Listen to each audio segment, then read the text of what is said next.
All right, guys, we are back for the final match and final game that I am casting this evening. So, as we saw, Reborn Knights Red took a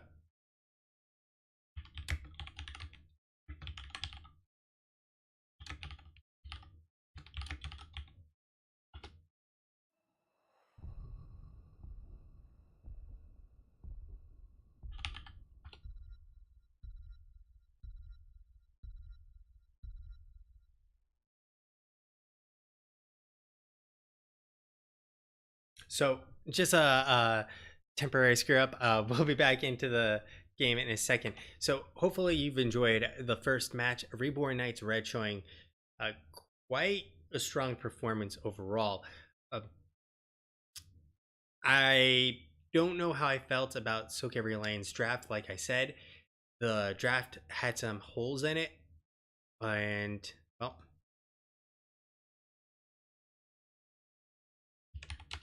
and this time around, hopefully, they'll be able to cover it because I don't think they were playing that poorly to be in the position they were in. I think it was more so their draft, which wasn't enabling even more so.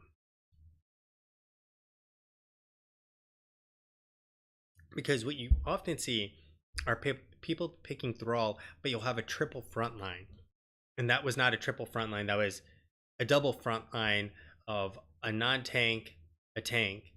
And if you opt for a triple front line with a regular bruiser like a Sonya, things would have been much harder for them to deal with in game number one. Of course, you have to then give up someone, and in that case, you give up the Tychus. If you win the Phoenix combo with the EQ comboed, the Phoenix comboing the Purification Salvo with the EQ, because that's to me the optimal way to go. Or you pick up the Tychus and you get someone like a Maiev who is available and has been available in these games.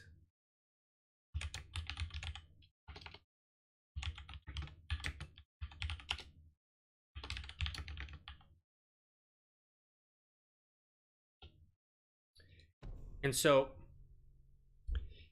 it's a little odd to me that no one's been picking up Maiev after her very strong performance at Western Clash. And so we'll see if the trend continues where Maiev is maybe too high of a skill floor with comboing for a lot of teams. But then again, I did just cast Division D, I believe, or Division C, Planet Smashers and Hello Team, and they executed it fairly well. So it's a combo that you can definitely punch above your weight, if you will, and getting those combos, but not necessarily seeing it quite yet in some of the higher divisions, which is kind of interesting.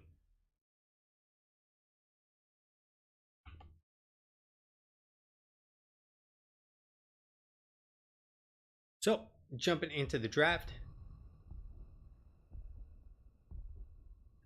we will kick things off with a Diablo ban and a Hanzo ban.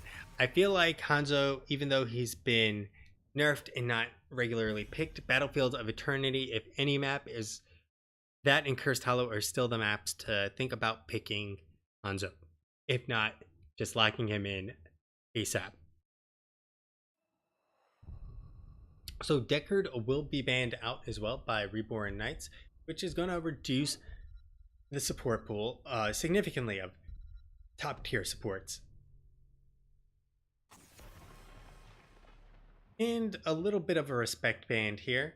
I mean, it's a very common band to begin with, the Genji band in the first rotation, but it's also very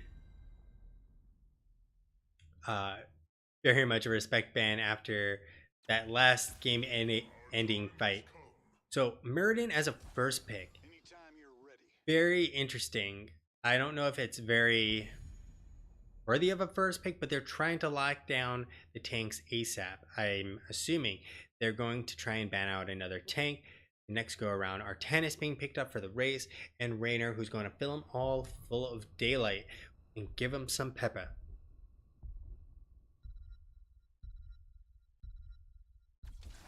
The wait is over. Do your worst.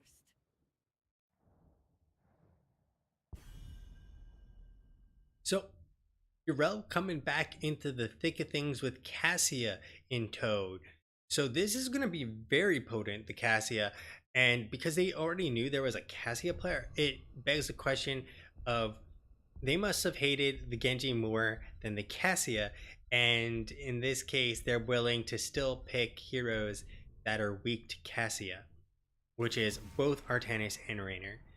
Jaina will be banned out here, which is also interesting because Jaina is a mage who's actually still relevant in the meta, and so she actually can, lock down a Cassia with the root and blow her up because all her damage bypasses her armor.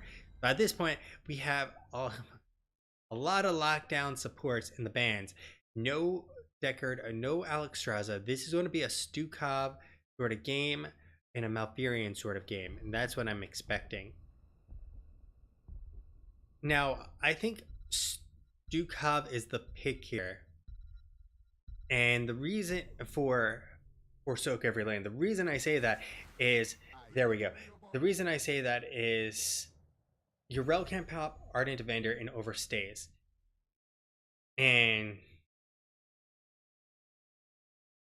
if she overstays, then she's dead. There's also the shove to push either of these guys back out of the fight.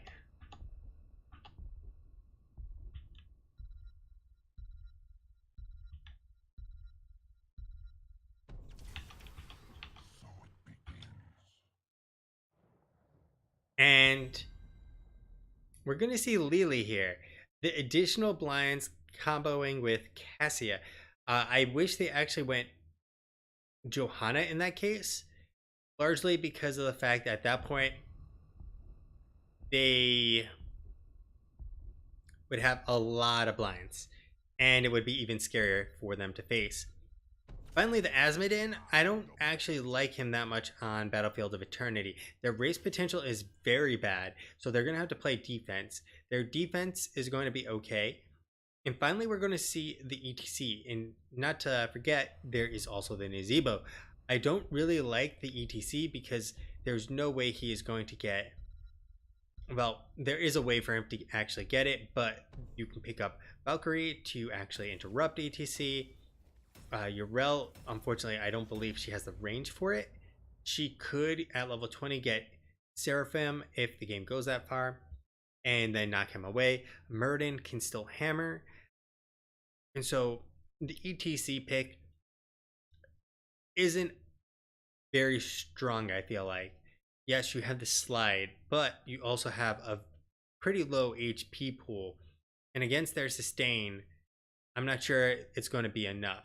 However, they do have some great race potential. If they can keep them on defense, or well, in this case, they want to play defense. Reborn Knights Red, and that's because of the fact they have the Asmodin. The longer they keep them there, the more value they get out of Asmodin, and so you just want to keep playing defense as long as possible.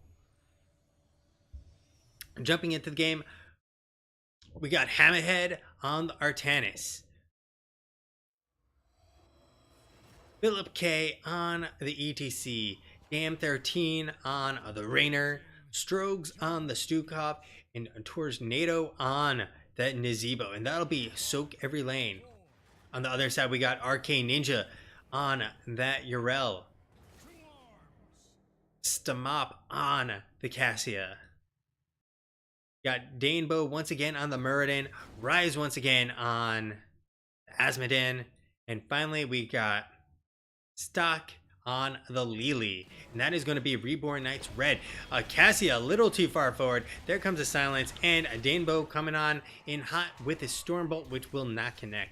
So looking at the level ones we got here, Cassia is going to be picking up Thunderstroke, and nothing too out of the ordinary here. We're going to pick up Gluttony as well once again in the third win.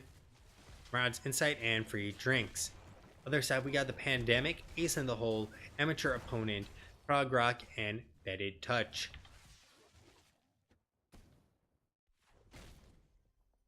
Now, I don't think I've actually casted a team that has had a sOaK post rework, or, well, I guess tweaks. Now, bot lane is pretty much going to go in favor of Reborn Knights Red, as they have the additional poke. Tornado at this point really won't be able to get stacks because the only frontline is Danebo at this point in time. So it's going to be a while for him to get those toad stacks. sOaK making sure they're not rotating down, but he does have vision on him, or he's just positioning to try and slide. But stomop is going to go and take a look-see and poke him just a little bit. You can't walk too far forward, stomop, especially underneath the towers, because, well, he can get blown up a little bit there. There goes Tornado. He will get the zone from the zombie wall. The slide across by Philip, the knock on back, but it's not going to be good enough. Danebo will jump on out, eating that damage, and third one will proc, and it'll be, you know, a fine old day. We got 7 stacks, 15 stacks, 4, 5, 21, and 53, and 5.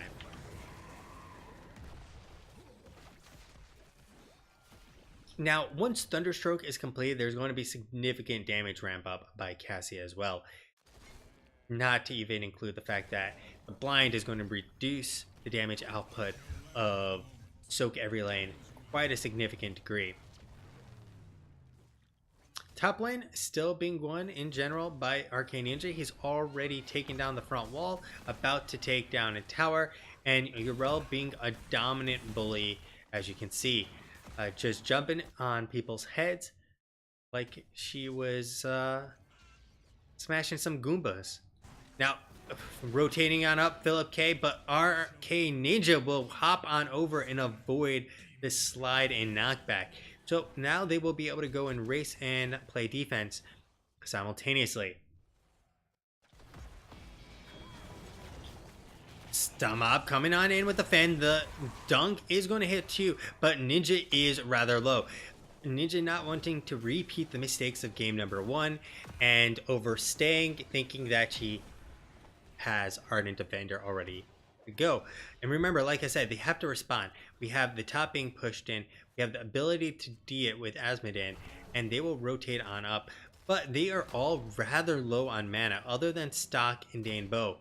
So Ninja is actually about a little under a third, and Stomop has nothing. Oh, they're on Philip K. He can slide across, and they have, but Tornado is now going to be focused down way too far forward, and Tornado will manage to make it out of there with only 10 HP or so. But on the backside, Stock comes on in, ready for some adventure. Ninja Lily slapping Nazebo in the face, and they will be accepting that 1-for-0.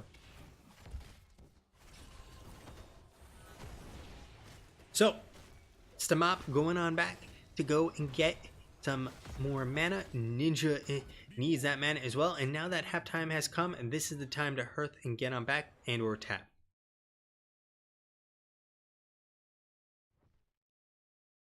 I'm not seeing too much ding of the waves by Asmodee. I must be missing it. So they're going to be pushing on in, trying to play defense on the opposite side, which is going to be much harder. The zombie wall is going to keep Dane from actually going anywhere. Nice slide, nice silence. But the knockback actually ruining this setup by Strogs there. And Philip K is going to be regretting that decision shortly. Ninja, the nice swap on back by Hammerhead. And Ninja is down once more in this series. So they're going to have to change that story around, because Ninja needs to be dying a little bit less. So Damn 13 getting pretty low. They still need to play defense here, as Hammerhead should really be the only one, I feel, trying to race this. Damn 13 should be helping to poke. There goes the zombie wall. We'll zone them out for now, and they will just have to continue poking as best as they can. Dane really far forward. Ninja back into action. Big stun there, and they will be peeling on back and having to accept that they are going to face about a 50% shield immortal.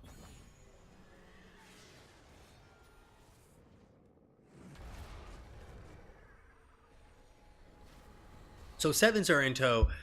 Ninja going to go back top and going to continue beating on Hammerhead, pushing this out rather easily. And we're going to take a look once again. He has gone with the same build as last game. We have Army of Hell and Art of Chaos this time. We have the Thunderburn and give him the Axe. We also have the Ring of the Leech and War Traveler. Finally, Hindering Winds and Let's Go. Other side, we got Hexed Crawlers and the Toads of Eugenus. So he's not expecting to hit 20, I believe. And picking Nazebo, not expecting to hit 20, makes me question why you picked Nazebo as well. So they are now going to collapse on into the crew of sOaK every lane. And Dane is really far forward. Will leap on out. The dunk will come on in. Not going to secure any kills. But they have done some significant bullying nonetheless. They'll be able to walk on down, pick up the siege camp for free, and then they'll be able to prep their bruiser camp for the next time around. The rotation from sOaK every lane looks like they're going to try and pick up Ninja here again. He does not have the Ardent Defender, and he has already just used his leap. And they get the silence. Ninja has nowhere to go. Leap on top, and it doesn't matter. Frogs, spiders, pigs, cats, dogs, Nazebo will throw them all at you, and he will get that kill. The mob getting bullied on down, and the silence from Stroke's gonna be good, but Stroke's making a poor rotation. Danebo looking for it, getting it, and there is the laser on Stroke's. He's going to try and survive, and it will be good. The bio kill switch still available, except the dunk is going to help secure a kill because baby America runs on Duncan. Oh man, that cleanse was so on point. Cleanse so on point that he didn't even stop moving. So bottom heavily pushed in now. Top in control of a Reborn Knights Red. And finally, this means they have the opportunity to both push and or race. So they're going to push first with their advantage and then go and race. They know that where our tennis is, which makes this extremely safe on top of the fact that they have level 10 advantage. So bruisers were not picked up nonetheless. On the other side, sOaK every lane will, but Danebo looking for it. It will not be there in time. And a big old dunk. We're now looking at 189 stacks. Not quite enough there to get the quest, but enough to actually start hurting. So we have 9 on 22. Pandemic has been completed, and I'm actually surprised Pandemic has been completed already. So the race is definitely not on point. Beautiful knockback by Philip K there, keeping Arcade Ninja from actually landing on anyone's heads. The dunk, however, will get him the actual quest completion, which means you better run and hide and not clump, because Rise is gonna rise to the occasion and dunk it all day long. The Valkyrie coming on out is actually gonna get screwed up by the wall there, and they're gonna have the Jugs come on out. Ninja getting topped on off, as is Danebo. And there is a mosh onto both members of the front line. It's not going to be enough to secure a single kill, however. Ninja really low, does already use Ardent Defender. Danebo will be avoiding it, and that is going to be another 1-0.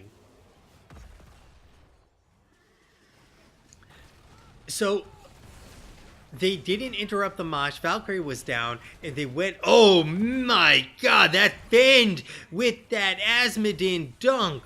The health pools annihilated. One more, and that is a double, baby. We got a third one coming up.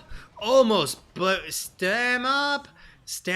Going down, over aggressive, not accepting the 2 kills, and looking a gift horse in the mouth, or a cow in the mouth, and taking it on the chin.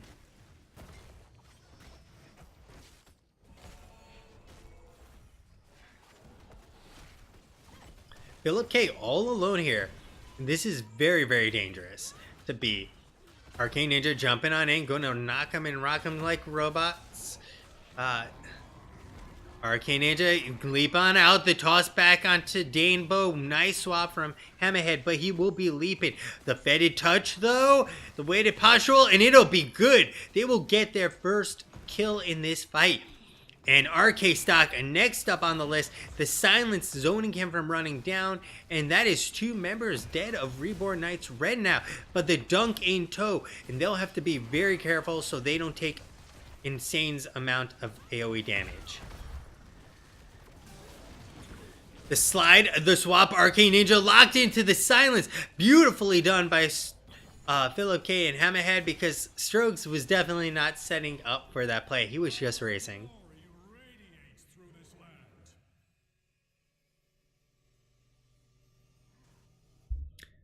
So, Reborn Knights looking good, and then all of a sudden, not so hot after some nice plays by sOaK every lane. This will help put him back into the game, as this is also a later Immortal. The good news is that this Immortal is not as heavily shielded. And we'll see the poke from Stamop as much as possible. Danebo really won't do anything much other than have to keep the front line safe as is.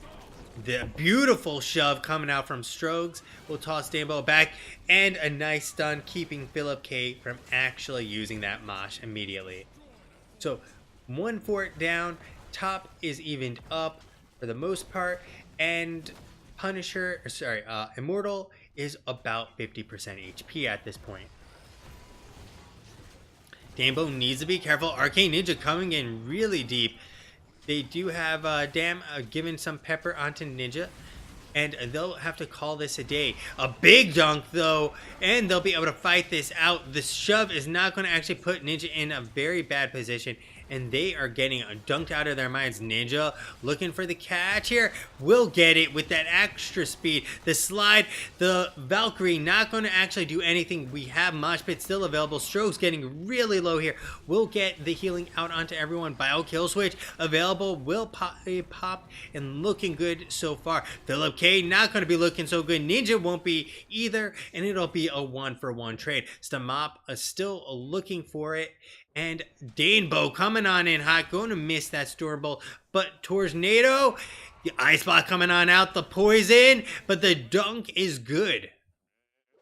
We get the chase, we get the counter kills, and a 2-for-1 in favor of Reborn Knights Red. So at this point, they're going to be able to steal these bruisers and start getting more map pressure across this map. And we have Asmodin sitting pretty now, 388. So Rise is now almost fully capped and going to do a lot of damage, as we've been saying, every time he hits. Additionally, because he has this completed, he can throw him out significantly more often. We have the Stormbolt almost completed. We have Progrock still not completed, which is heavily disappointing. But he is almost done, as is Murden, which only needs 2 more stacks. Now the timing here is a little slow on Reborn Knights Red, as they are already starting this race, and thanks to Hammerhead, it's nearly at 50%. But the engage, nice knockback from Ninja right into the stun of the Immortal. The dunk quest completed. Strokes is going to have a hard time now dealing with this, and he'll have to get some spreading action going. So they're actually not going to re-engage here. I find this questionable at best. They do get the Progrock completed. They can fight, but halftime's about to come on up. Philip going to look for the big slide. There are 4 members, 4 juicy members for him to slide across, but Murden does have that stun available. The slide not going to catch anyone. Ninja does have the Ardent Defender. The Mosh going to come out, and there is a silence right on top of that. The laser coming out, doing some work. The swap on back, and that is a 2-for-1. Or sorry, a 2-for-0. The actual shove might have saved Danebo there, and Samop cannot aggress any further. Now that was a beautiful mosh. Like, they need to be significantly more cognizant. Oh, they're looking for it. stomop will juke and jive and avoid it. They're going to get a beautiful staggered death here, potentially get themselves 16 off of it. stomop has literally nowhere to go. We have Artanis doing the racing, and well, that's a dead Cassia. Danebo, oh no, Danebo in no man's land, running into the toads, taking it in the face. He is an absolute beast. He has no avatar. Oh, beautiful shove. And that's all she wrote. Murden trying to play hero and won't save the damsel in distress.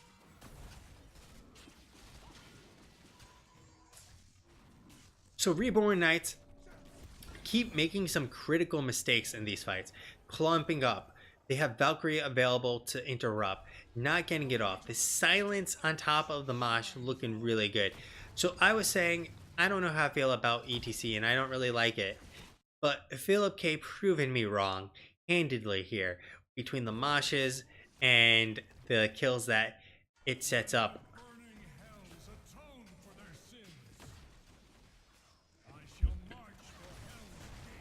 So Reborn Knights have actually fallen behind significantly at this point.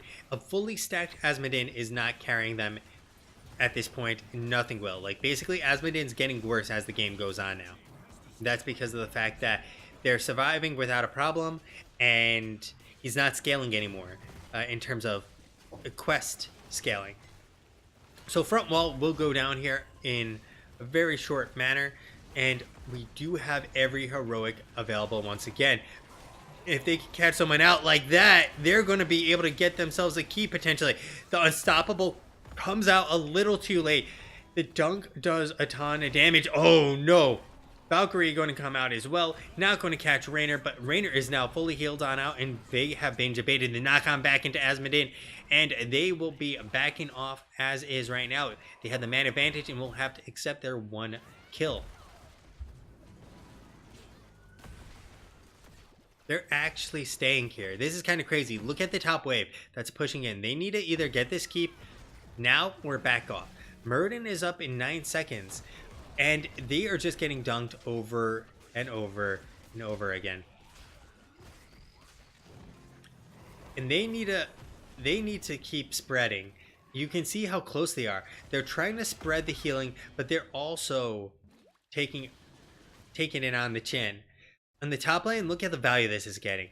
They're about to get a wall out of this because sOaK every lane is sitting there and lollygagging. And I have no clue what they're hoping to achieve there. Philip K in a good position, and they will pick up the Merc Camp, and they do have all heroics available. This is potentially before in a big immortal phase.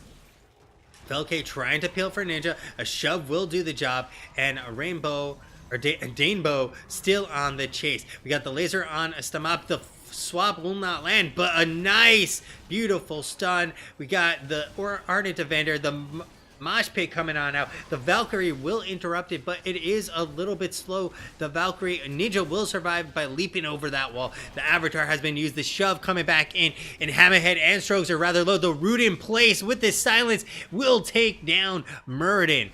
At this point, they once again have themselves a 5v4 advantage.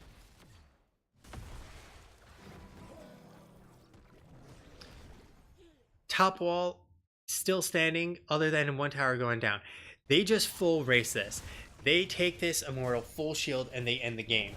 Pretty much off of this push. They can go and backdoor that keep, which is within a hair's breadth of dying.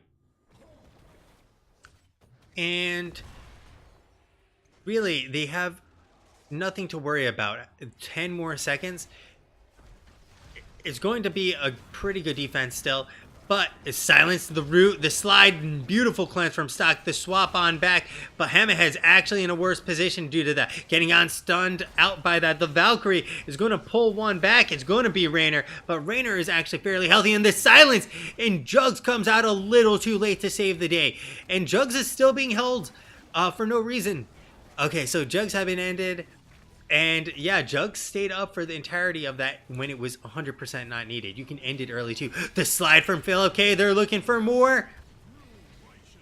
Stomp's being swapped on. Stomop is swapped on back, and my God, they have taken this game by the horns, and they are going to make sure they are not defeated in a convincing fashion like the last game. They are proven that they can draft and they can play quite well indeed.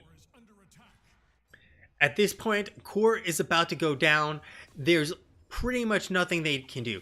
Cassia is down for 20 seconds. They have 20 advantage here. Dunking is not going to matter because Asmodin is hella unimportant for the side of Reborn Knights Red because it's basically not doing enough for them. The slide across, they will get the keep. And are they just backing out? They have the 20 advantage? No, they're baiting him on back. Strokes, the Ardent Defender coming out. We got, the tour bus. The tour bus is going to catch him. The laser, not going to, they get the kill on sOaK. sOaK is dead. We got the reset laser. Stomop is next up. We'll be able to get out in time thanks to the War Traveler, and they are now on the core. This is 2 members down. Core is going to be dropping rather quickly. Danebo has nothing in the tank, and the juice runs out for Reborn Knights Red, and they go down swinging.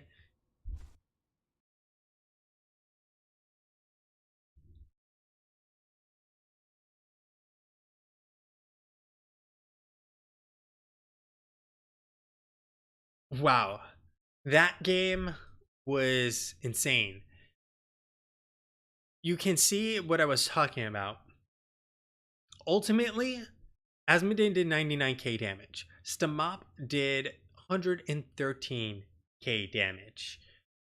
And Asmodin was out DPS'd by a significant degree. And he was hitting multiple people with AoEs. So Asmodin, not effective in this game really at all. Where I'm like, yes, that's a lot of damage, but it wasn't enough. And on the other side, Nazeebo did pick up the Mungoid, go with the Gargantuan because he didn't have the traditional build for hitting 20. And they hit 20 at the very end there. And Tornado did hell of a good job on that Nazeebo with 86,000 damage. Raynor with 65,000 damage. If we look at the healing output, 162,000 damage healed up by Strokes. That's absolutely insane. Lily, 67,000 healing. I definitely don't think Lily was the pick, and I don't think it helped them win. Or, well, I guess they lost, so I'm not really a fan of the Lily. I think Muradin replaced by Johanna, you have a stronger case for keeping all those blinds up constantly, which is in part why Nazeebo did so well. There were no blinds that blinds don't really affect his DPS. Raynor, on the other hand, does have to be concerned about blinds, but the amount of healing done by Strokes is just ridiculous.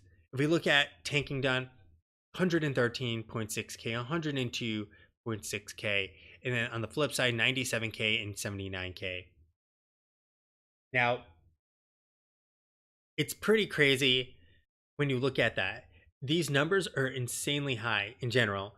113 and 102k, insane amount of tanking being done on the side of Reborn Knights. Their front line is hella beefy, but I think once Philip K got the prog rock, it just provided so much value for his team. Unfortunately, it doesn't show the healing provided by the prog rock, but that combined with Stukov's AoE healing, Asmodin basically couldn't dunk enough to keep up with the healing output, at which point Asmodin basically stops being a hero and is just really a glorified like bot, if you will, for the team. Because if we take a look, we will see the aggressive shredding being picked up as well. And Stukov didn't go, he went with the biotic armor heal, which I actually don't understand the choice of the biotic armor. This team is, yes, Muradin, Yrel, they're hitting you in the face, but their damage isn't that much. Not quite sure why they went with it. They did go with the targeted excision, the massive shove, the virulent reaction, the Pox Populi, and the top off. And once again, we saw that reset laser being used. And we had the tour bus, which was hella valuable at the end there. Finally, some face melt.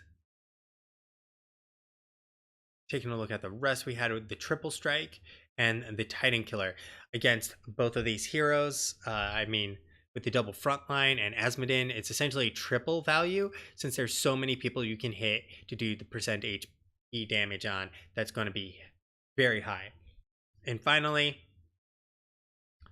we had the Rainer's Raiders there, the Giddy Up, the Bounty Hunter, and Execute as well. Now, I don't think Reborn Knights Red played poorly. I think they made a lot of. I guess you can say it's poor when you make a lot of mistakes, but this game showed that they are definitely vulnerable and made a lot of mistakes. They have to tighten up their decision making, and in general, I think the Cassia game actually looked a lot worse for him. And then reevaluate something like the Asmodin. The Asmodin really didn't seem to do too much towards the end there. It was really the Cassia who, as you saw, out DPS'd the Asmodin, which means that another ranged DPS would have probably done just as well, if not better, like a Kel'Thas would have done just as well, if not better. So, all right, guys, since this is a split series, I don't generally do interviews unless one of the teams actually requests an interview. So that'll be it for me this evening. But I still have the replays of the night, the highlight reel to go over for you guys. And before we do that, thanks so much, Graysville, for the host. Unfortunately, I'm ending the night pretty much, and we have split the series. In case you're still looking at the scoreboard, it's 1-1. So both teams taking one game off of each other. And before we go, you can all see my lovely handlebars and or face, depending on what you prefer.